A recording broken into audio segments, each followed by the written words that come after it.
Hi, I'm Mrs. Bartling. I'm a second-year teacher here at Iowa Falls Alden, and I'd like to go through our Ag, Food, and Natural Resources course with you.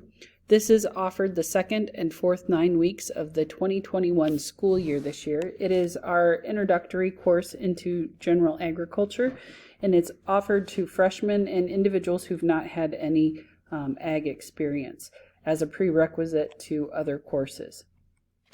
RAF in our coursework includes general agriculture and how society depends on agriculture, the role of agriculture in Iowa. We also cover animal science, and we'll be working on poultry production from hatch to harvest, plant science with the life cycles of plants and some plant tree ID. We'll also include some floriculture and crop science. Ag business, we'll be talking about inputs, break-even, and profit across all of the units that we cover.